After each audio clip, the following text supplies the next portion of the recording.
Hey guys, how's it going? This is Natenator.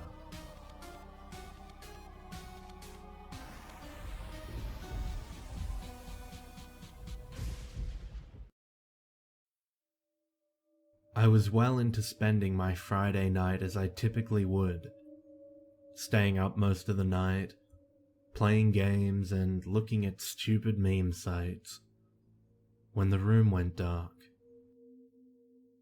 My phone suddenly illuminated on the desk where I had just plugged it in, and I realized the power had gone out. I cursed softly as the screen went off. I knew the phone hadn't charged nearly long enough for me to use it as a light for any length of time, and I was relatively certain we didn't have any actual flashlights around. Just as I was wondering if it would be worth it to try to grope around in the dark for a lighter, I heard my roommate's door open across the hall. There was a brief shuffle of movement. Then I heard my own door open. "Hey, power's out, huh?" I considered giving a smart-ass answer to this asinine question, but ultimately decided it wasn't worth it. "Yeah, seems like it. You don't have a flashlight, do you?" In the near-pitch darkness, I felt and heard him move further into my room more than I watched him. "Nah, can you use your phone to see?" "I just plugged it in because it was almost dead. I should probably leave it alone, just in case we actually need to call somebody. How about yours?" "Dead. So, what do we do?" I sighed inwardly. Jake was a good roommate. He always had his half of the rent on time, didn't leave messes in the common areas or use my stuff without asking, and if I told him to stop doing something, like leaving his coat on the couch instead of taking it to his room, he stopped doing it. But he wasn't the brightest guy, and often looked to me to explain things or figure them out for him. Don't get me wrong, I liked him, but sometimes I started to feel more like his dad than his roommate.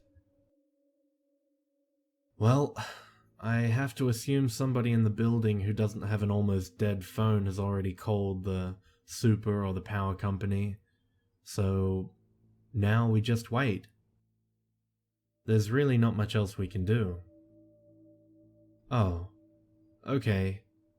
Well, can we just hang out till it comes back on? It's so dark." Again, it was hard not to respond flippantly to Jake stating the obvious, but it was true that there was really nothing to do until the power came back on but sit and talk. It seemed foolish to go offending him when he was to be my only companion for God knew how much time. "Sure, why not? Go ahead and sit down." I already sat down. I was surprised to realize that his voice had, in fact, moved to where my bed was in the room, even though I hadn't heard any movement. "Oh, cool. So, how did you notice the power had gone out? I thought since you're home you must have work in the morning." Generally, unless he was scheduled to work Saturday morning, Jake would spend Friday nights out with his girlfriend. Like Jake, she wasn't terribly bright, but sweet and clearly devoted to him. I'd been dreading the day he would say the two of them were moving in together, thus meaning I would have to seek out a new roommate. I hated most people on principle, so the idea of having to find another one I could stand to live with was daunting to say the least. "I woke up 'cause it's so dark. It's never been so dark in that room before." Naturally, This statement confused me greatly. I wondered if I'd heard him right. What? You woke up because it got darker? Yes, because of the dark. I still didn't think he was making a bit of sense, but he had just woken up after all. His initial response of yes, however, oddly unnerved me. Jake had been my roommate for over 2 years, and I felt very sure that in all that time, he'd never given an affirmative response that wasn't yeah or uh-huh. Furthermore, we'd had power outages before, so his assertion that it had never been so dark in his room before didn't seem to add up. Then I remembered that he had recently gotten, or rather, his girlfriend had gotten for him, some blackout curtains for his room, to block out the sun when he needed to sleep during the daytime. If he had those pulled, they were probably blocking out any small amount of light that may have filtered in from outside before. Nonetheless, it seemed bizarre that it being especially dark had somehow woken him. Well, if you have work tomorrow, maybe you should try to go back to sleep. I'll stay up until the power comes back on. No, I don't want to go back to sleep. Let's talk, Dan. Unnerved, was steadily progressing to downright freaked out. Jake was a naturally laid-back and easygoing type of guy, so to have him suddenly use such a forceful and aggressive tone was very disturbing to me. Even worse, however, was him calling me Dan. One of the only habits I'd been unsuccessful in breaking Jake of was calling me Danny. Eventually, I'd just given up and allowed it. I tried to tell myself that he was probably just tired and that was the reason for his uncharacteristic behavior. It dawned on me that I'd be much readier to accept that explanation if I could actually see him. As dark as it was in my room, even with a small amount of light coming in from a distant street lamp, I could barely make out his silhouette on my bed. Just a black, vaguely human shape in the darkness.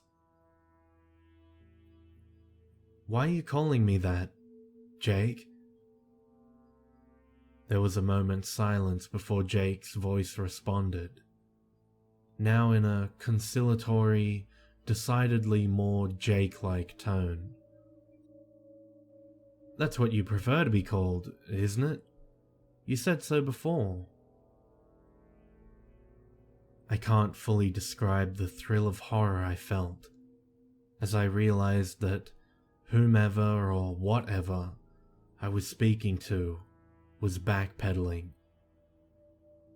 I was certain now that this was not Jake, and certain that whoever it was knew he had shown his hand a bit and was now desperately trying to return to acting like Jake. The tone was good, unsure, almost apologetic.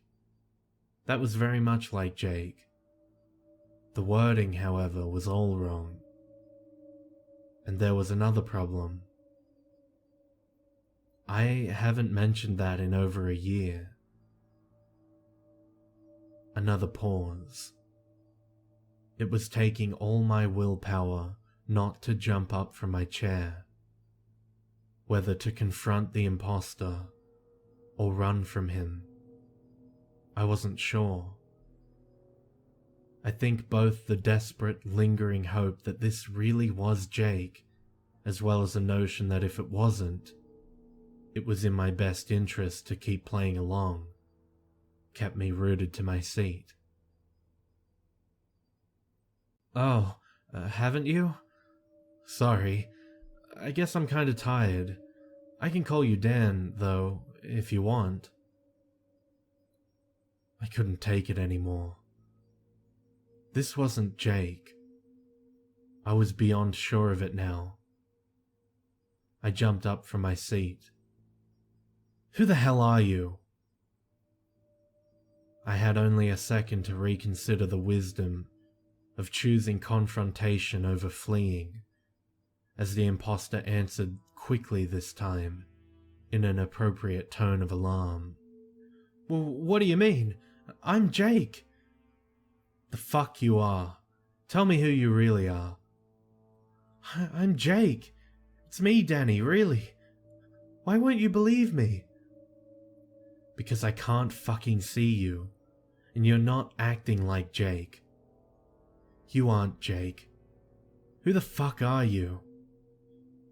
I am Jake. I know you can't see me. Hey, wait.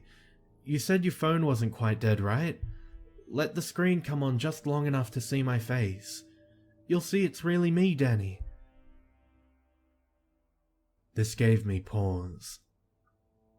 The voice in the dark was now sounding very convincingly like a frightened and confused Jake, and it quickly suggested I use my only light source to prove its identity.